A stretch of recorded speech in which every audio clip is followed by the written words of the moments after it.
नमस्कार साथियों। और सबसे पहले 20 क्वेश्चन का डिस्कशन बिना बकवास किए हुए करेंगे। सबसे पहला क्वेश्चन मैलिएबल किसके गुण को दर्शाता है? तो देखिए डिस्कशन। मैलिएबल को अगर बात कीजिएगा, ये इंग्लिश शब्द है, और मैलिएबल को अगर बात कीजिएगा, हिंदी शब्द अगर बात कीजिएगा, कलर पहले चुन लेते हैं। हाँ, मैलिएबल की अगर बात कीजिएगा तो इसे हिंदी में आघात वर्धनीयता कहते हैं। आघात वर्धनीयता का काम है कि इसको पीट कर चादर बनाया जाता है, चादर बनाया जाता है। इसी को मैलिएबिलिटी भी कह सकते हैं। एक होता है तन्यता। तो तन्यता की अगर बात कीजिएगा तो इसे डक्टिलिटी कहा जाता है, और तन्यता से खींचकर तार बनाने का गुण को अगर बात कीजिएगा तो खींचकर तार बनाने का गुण मिलता है। सबसे पहले दो बात पढ़ें। क्या पढ़ें हम लोग? सबसे पहले दो बात पढ़ें कि आघात वर्धनीयता को हम लोग मैलिएबल कहते हैं, इसे पीट कर चादर बनाया जाता है। और तन्यता की बात कीजिएगा तो इसे खींचकर तार बनाने का गुण की बात कीजिएगा तो वही बात है। लेकिन मैलिएबल एक ऐसा पदार्थ है, यानी कि मैलिएबल पदार्थ नहीं कह सकते हैं, मैलिएबल एक ऐसा है कि इससे यह धातु का गुण है। मैलिएबल में कहीं ना कहीं धातु का गुण हुआ करता है। और सबसे ज़्यादा आघात वर्धनीयता की अगर बात करते हैं तो सबसे ज़्यादा आघात वर्धनीयता प्लेटिनियम में होता है, एयू में सोना में होता है, इसके बाद एजी में चांदी में होता है, कॉपर में होता है, अल्मुनियम में होता है। यही सबसे आगे अगर बात कीजिएगा तो सबसे ज़्यादा प्लेटिनम में होता है, उसके बाद सोना, चांदी, कॉपर, अल्मुनियम। इस तरह से आप हमारा आंसर जवाब दे सकते हैं। धातु हमने यहाँ पे भी बोला कि यह धातु का गुण है, तो ऑप्शन नंबर बी सही होता है। गैर धातु को हम लोग कहीं ना कहीं अधातु कहेंगे। बिलियन दो प्रकार के होता है। पहला बिले, दूसरा बिलायक। अच्छा, बिलियन का मतलब है कि घुल जाना। मतलब चीनी अगर पानी में घुला देते हैं, चीनी पानी अगर घुला दिया जाता है तो इसी को बिलियन कहा जाता है, ठीक है ना। लेकिन विले अगर बात कीजिएगा तो चीनी को कहा जाता है, और बिलायक कहा जाता है, एग्जाम्पल में पानी को कहा जाता है। पानी तो सबसे अधिक होता है, और अधिक होने के कारण सबसे ज़्यादा, यानी कि 4 अक्षर इसका विलायक है, तो इसका एग्जाम्पल पानी दे देंगे। चीनी कम घुलता है, यानी चीनी कम में मात्रा में होता है। चीनी कम मात्रा में होने के कारण इसका 3 गो वर्ड विलय हो जाता है, इसका एग्जाम्पल चीनी हो जाता है।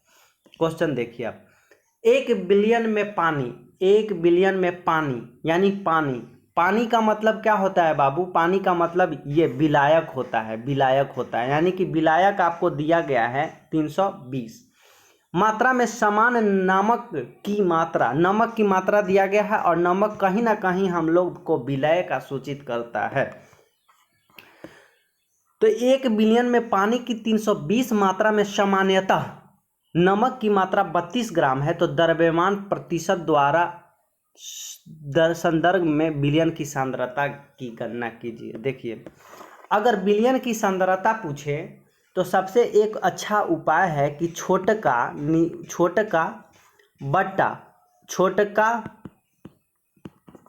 प्लस बड़का, यानी कि बिलियन की सांद्रता बराबर छोटका और बट्टा में छोटका बट्टा गुना 100। देखते हैं, बिलियन की सांद्रता बराबर छोटका बट्टा छोटका प्लस बड़का गुना 100। तो यहाँ 32 है, 32 में छोटा दिया हो गया, और दोनों को जोड़ेंगे 32 प्लस 320 गुना 100। अगर काट कूट के अगर लाते हैं तो आपको बात 9.09 हो जाएगा। आपको ऑप्शन नंबर डी आंसर हो जाएगा। ठीक इसी प्रकार से एक और क्वेश्चन है, 1 बिलियन में पानी की 320 ग्राम है, मात्रा 36 ग्राम में लवण है, द्रव्यमान प्रतिशत के अनुसार द्रव्यमान के संदर्भ में बिलियन की सांद्रता ज्ञात करें। तो बिलियन की सांद्रता बराबर हम बताएं कि छोटका, और छोटका के बाद है नीचे, छोटका बटा बड़का, छोटका प्लस बड़का और गुना में इधर 100। तो यहाँ पे ठीक उसी प्रकार से दे दिया गया है। अगर कैलकुलेशन करने के बाद आपका 11% हो जाता है। आप खुद से कैलकुलेशन कर सकते हैं।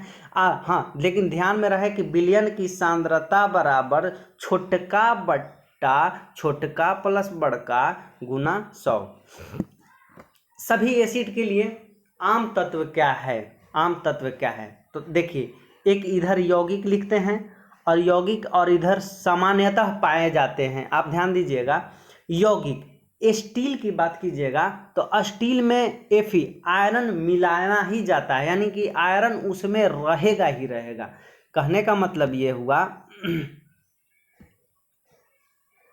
कहने का मतलब कि स्टील में आयरन होता है, अमलगम में मरकरी होता है, अम्ल में H होता है और क्षार में OH माइनस होता है, OH माइनस होता है। तो इस तरह से आपका सभी एसिड के लिए, यानी कि एसिड के लिए अगर बात कीजिएगा, एसिड को अम्ल कहा जाता है और अम्ल कहा जाता है तो अम्ल में H रहता है, यानी हाइड्रोजन रहता है। ऑप्शन नंबर डी सही है।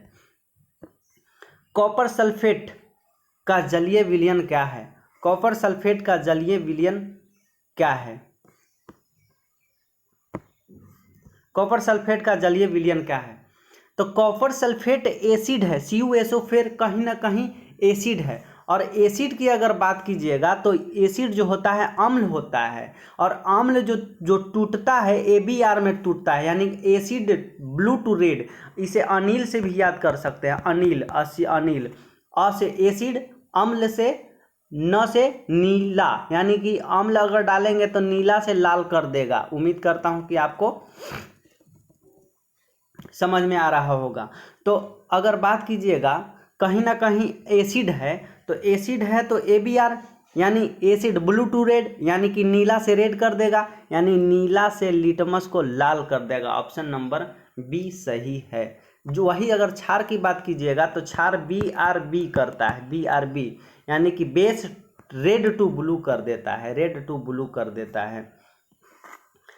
डैश उत्तक ग्रंथियों का निर्माण करता है, डैश उत्तक ग्रंथियों का निर्माण करता है। तो अगर संयोजी, अगर सबसे पहले उत्तर की बात कीजिएगा तो वाहिका आंसर होगा, यानी कि वाहिका यहाँ पे बैठा देने के बाद में है, कहेंगे कि वाहिका उत्तक ग्रंथियों का निर्माण करता है। अगर संयोजी की बात करते हैं तो संयोजी की बात करते हैं तो ये जो संयोजी का है, हड्डी एक संयोजी उत्तक है और यह रेशेदार होता है। हड्डी एक संयोजी उत्तक है और यह एक रेशेदार होता है। और अगर बात करते हैं सबसे पहले तंत्रिका की बात करते हैं तो तंत्रिका यह ग्रंथि कोशिकाओं का ऐसा समूह है जो शरीर के विकास में मदद करता है। लेकिन आपका आंसर तो बी होगा, क्योंकि वाहिका उत्तक ग्रंथियों का निर्माण करता है। संयोजी इलेक्ट्रॉन और कोर इलेक्ट्रॉन में क्या फर्क है? क्या फर्क है? तो संयोजी इलेक्ट्रॉन और कोर इलेक्ट्रॉन में क्या डिफरेंस है? अगर बात कीजिएगा, अगर आप पीरियोडिक टेबल पढ़ते हैं, पीरियोडिक टेबल आप पढ़ते हैं, तब आपको ये क्लियर ना कहीं क्लियर है, उससे जुड़ा हुआ है। तो पीरियोडिक टेबल पढ़िएगा तो सबसे पहले अगर Na सोडियम का अगर 11 होता है अनुभार, लेकिन 1s2 पहली कक्षा है, 2s2 2p6 दूसरी कक्षा है, 3s1 तीसरी कक्षा है। तो संयोजी इलेक्ट्रॉन उसे कहते हैं जो अंतिम कक्षा का इलेक्ट्रॉन जितना हो उसी को संयोजी इलेक्ट्रॉन कहते हैं। देखिए अंतिम कक्षा 3s1 है और इसका कक्षा का इलेक्ट्रॉन कितना है बाबू? एक है, एक है, यहाँ एक है, देखिए रेड कलर से एक है, एक है, एक है। तो अंतिम कक्षा का इलेक्ट्रॉन एक है, तो संयोजी इलेक्ट्रॉन एक हो जाएगा। वही अगर बात कीजिएगा कोर इलेक्ट्रॉन का, तो संयोजी इलेक्ट्रॉन को छोड़कर, संयोजी इलेक्ट्रॉन के अंतिम कक्षा के इलेक्ट्रॉन को छोड़कर जितना भी बचा यानी कि 1s2 जितना भी बचा 1s2 2s2 2p6 कितना है? 6 2 8 और 2 10, यानी कि संयोजी इलेक्ट्रॉन को छोड़कर जितना भी बचा यानी कि 10 गो है, तो ये कोर इलेक्ट्रॉन हुआ। एक बार फिर से आ जाइए, संयोजी इलेक्ट्रॉन किसे कहता है? जिसके अंतिम कक्षा की इलेक्ट्रॉन की जितनी भी संख्या होगी वही संयोजी इलेक्ट्रॉन होगी। कोर इलेक्ट्रॉन किसे कहते हैं? कि संयोजी को छोड़कर, यानी कि ये वाला को छोड़कर, ये वाला को छोड़कर, ये वाला को छोड़कर, ये वाला छोड़ दीजिए और जितनी भी कक्षा बचेगी उसी को ऐड कर दीजिए, इलेक्ट्रॉन की संख्या, उसी को कोर इलेक्ट्रॉन कहते हैं। अगर हाइड्रोजन का 1 होता है और लिथियम का 3 होता है, सोडियम का अभी हमने बताया 11 होता है, तो हाइड्रोजन का 1s1 पहली कक्षा, दूसरी कक्षा, लिथियम का 1s2 2s1 ये पहली कक्षा दूसरी कक्षा, और ये पहली कक्षा और दूसरी कक्षा और तीसरी कक्षा, यानी कि ये दोनों मिलाकर दूसरी कक्षा। अगर आप पीरियोडिक टेबल अच्छे से पढ़िएगा तब समझ में आएगा। तो संयोजी इलेक्ट्रॉन अंतिम में 1 1 1 है, तो कहीं ना कहीं पहला लाइन में सब संयोजी इलेक्ट्रॉन सेम है, लेकिन कोर इलेक्ट्रॉन अंदर अलग अलग हो जा रहा है। तो हम कह सकते हैं कि जितने भी ग्रुप अगर होंगे उसमें जो संयोजी इलेक्ट्रॉन जो होता है समान होता है। क्वेश्चन पे आ जाइए। एक समूह में संयोजी इलेक्ट्रॉन की संख्या क्या होता है, यानी कि एक इलेक्ट्रॉन में संयोजी, यानी कि ऐसे ही इलेक्ट्रॉन रहता है समूह में, रहता है ऐसे ही रहता है, ठीक इसी तरह से रहता है। कहीं ना कहीं हम अभी पढ़ें कि संयोजी इलेक्ट्रॉन की संख्या समान होती है, क्योंकि 1 1 आ रही थी, 1 1 आ रही थी, तो इसीलिए हम ऑप्शन नंबर ए सही टिक कर देंगे। बांध में संग्रहित पानी कौन सा ऊर्जा से होता है? अच्छा, बांध में संग्रहित मतलब एक बांध है और इमारत मान लीजिए लगा हुआ है और बांध है, इसमें पानी है, इसमें जमा हुआ है। अरे तो जमा होने के बाद ना इधर से इधर जा रहा है और नहीं इधर से इधर जा रहा है, तो ये स्थितिज में ऊर्जा होगा, यानी कि पानी इधर से इधर टप टप कर रहा नहीं।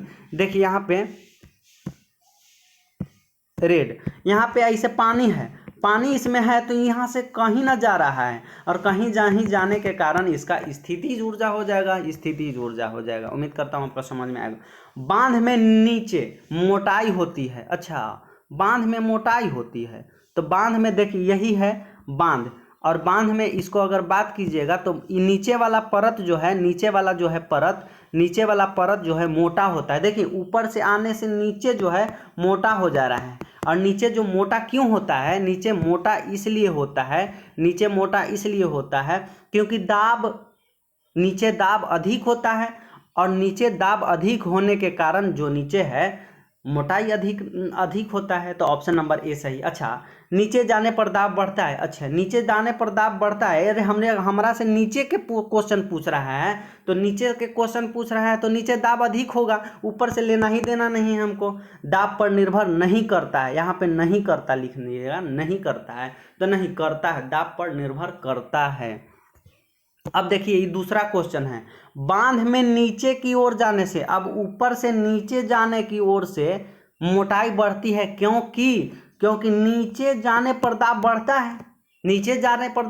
है। उसमें क्वेश्चन में था कि नीचे क्यों अधिक होता है, तो दाब अधिक होता होगा नीचे में दाब अधिक होता होगा, और यहाँ बोला कि नीचे जाने पर मोटाई बढ़ती है, तो मोटाई बढ़ती है क्यों नीचे जाने पर दाब बढ़ते रहता है, यानी कि नीचे दाब अधिक होता है। नीचे दाब कब अधिक होगा, मैं ब्लू कलर से लेता हूँ।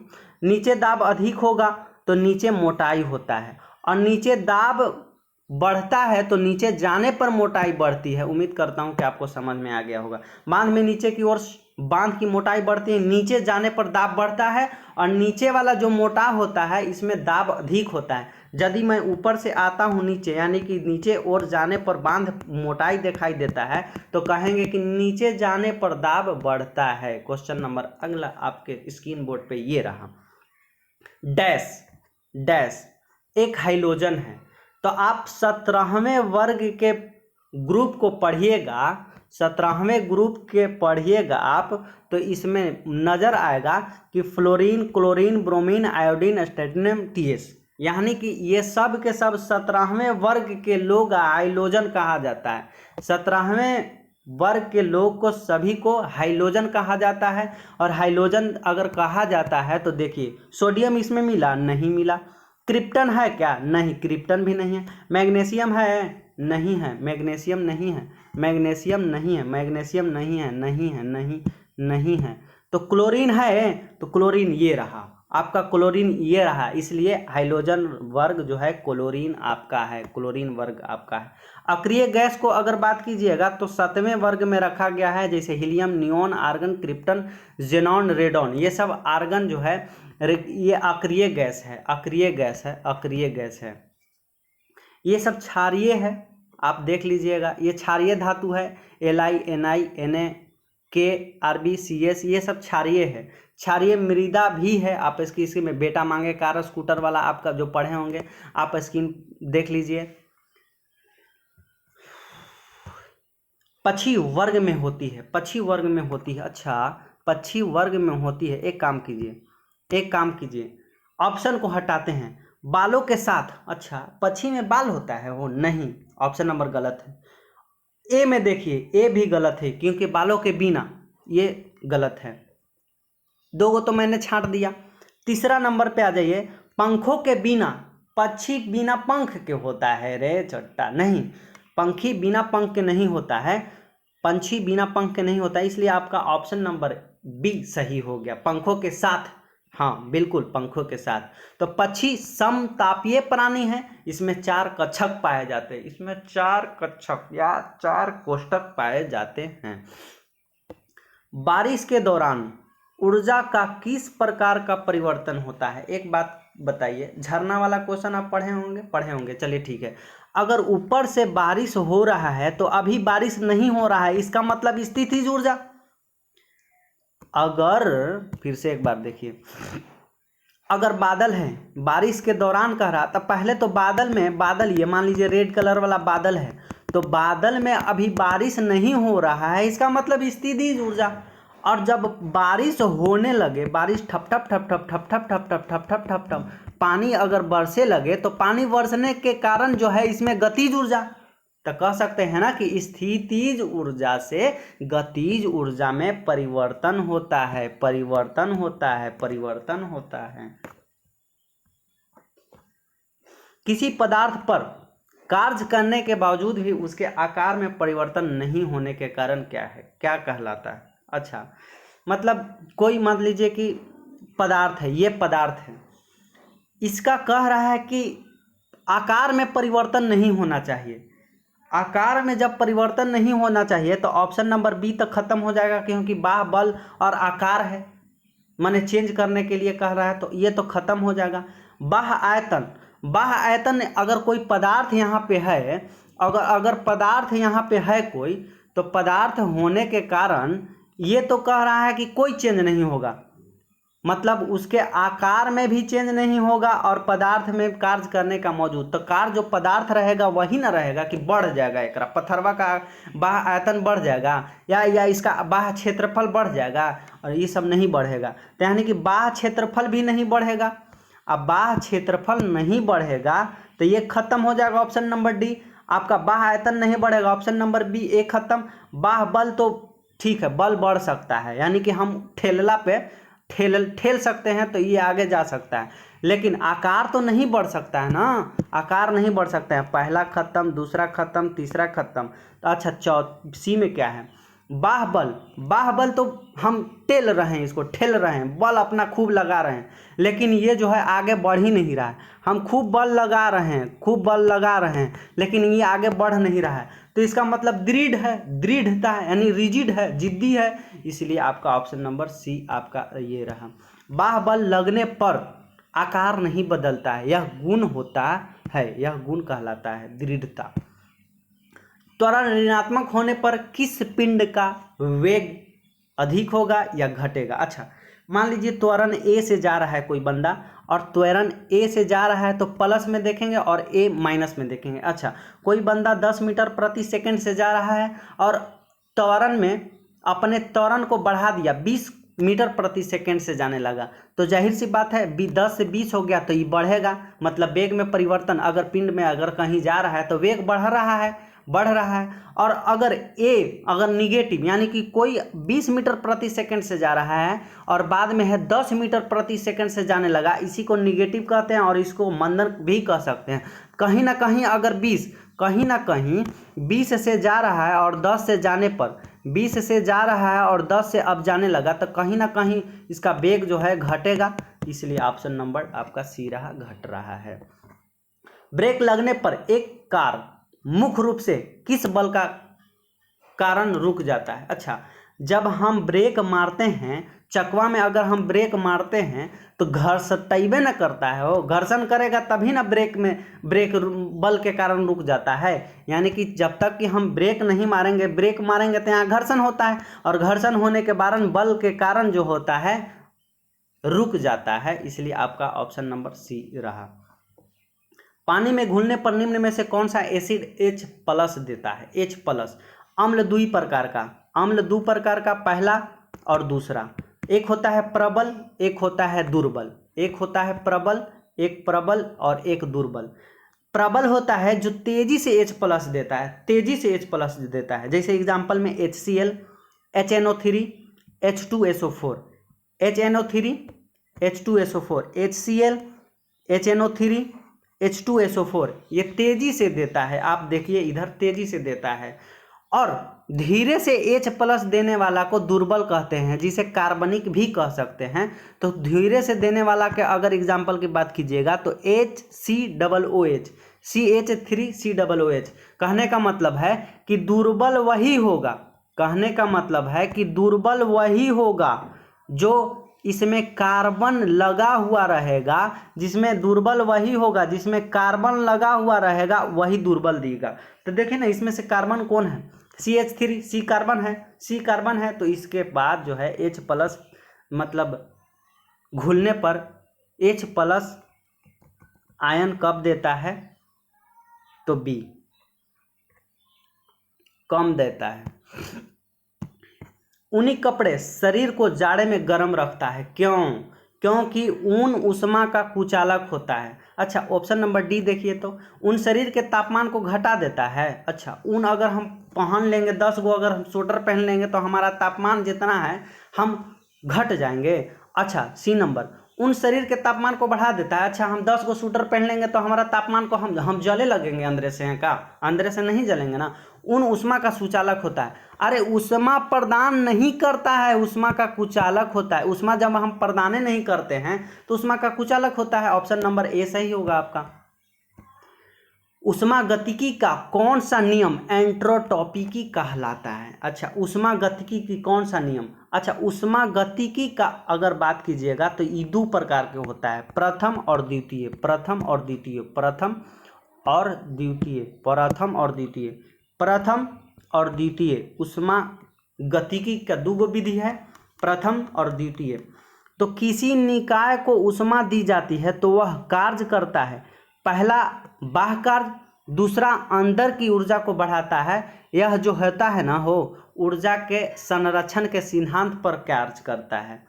पहला ऊष्मागतिकी का पहला नियम ये कहता है, ऊष्मागतिकी का पहला नियम ये कहता है कि किसी निकाय को ऊष्मा दी जाती है तो वह दो कार्य करता है। पहला बाह्य कार्य माने बाहरी वाला कार्य करता है, और दूसरा अंदर की ऊर्जा को बढ़ा देता है। यह ऊर्जा जो है संरक्षण के सिद्धांत पर कार्य करता है। और दूसरा द्वितीय अगर बात कीजिएगा तो द्वितीय किसी भी मशीन की दक्षता 100% से कम होती है, इसको एंट्रोटॉपी कहा जाता है। आपसे क्वेश्चन में ऊष्मागतिकी की कौन सा नियम एंट्रोपी को परिभाषित करता है? तो एंट्रोपी को परिभाषित तो दूसरा करता है, तो दूसरा ऑप्शन नंबर सी रहा। और पहला प्रथम की बात कीजिएगा तो पहला अगर प्रथम की बात कीजिएगा तो यह जो होता है ऊर्जा के पहला क्या कहता है? ऊर्जा का संरक्षण का सिद्धांत, ऊर्जा का संरक्षण का सिद्धांत। दूसरा एंट्रोपी का सिद्धांत, एंट्रोपी का सिद्धांत। आपके यही पूछा द्वितीय, इसलिए आपका सी आंसर हो जाएगा। यदि तापमान बढ़ता है तो ध्वनि की गति क्या होगा? अच्छा, तापमान बढ़ता है तो ध्वनि का वेग पूछ रहा है, ध्वनि का वेग। तो ध्वनि का वेग अगर आप इसे मूंद लीजिए ध्वनि का वेग। उजला कलर से मैं पेंट कर देता हूं इसको।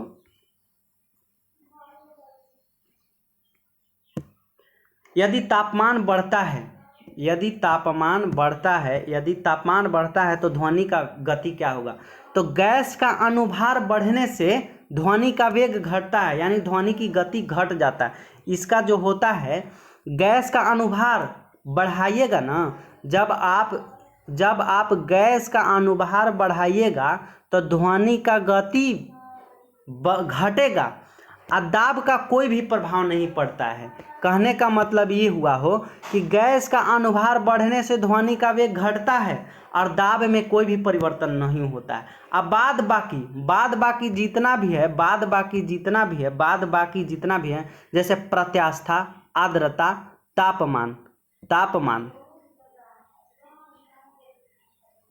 तापमान बढ़ने से बढ़ता है और घटने से घटता है। कहीं ना कहीं यहाँ पे झोल है, कहीं ना कहीं यहाँ से झोल है। गैस का अनुभार बढ़ने से ध्वनि का वेग घटता है, दाब का कोई भी प्रभाव नहीं पड़ता है। बाद बाकी प्रत्यास्था, आर्द्रता और तापमान बढ़ने से बढ़ता है और घटने से घटता है। तो ऑप्शन नंबर देखिए, तापमान कह रहा है तो तापमान यहाँ पे है तो आपका तापमान बढ़बे करता है। उम्मीद करता हूँ कि आपको समझ में आ गया होगा।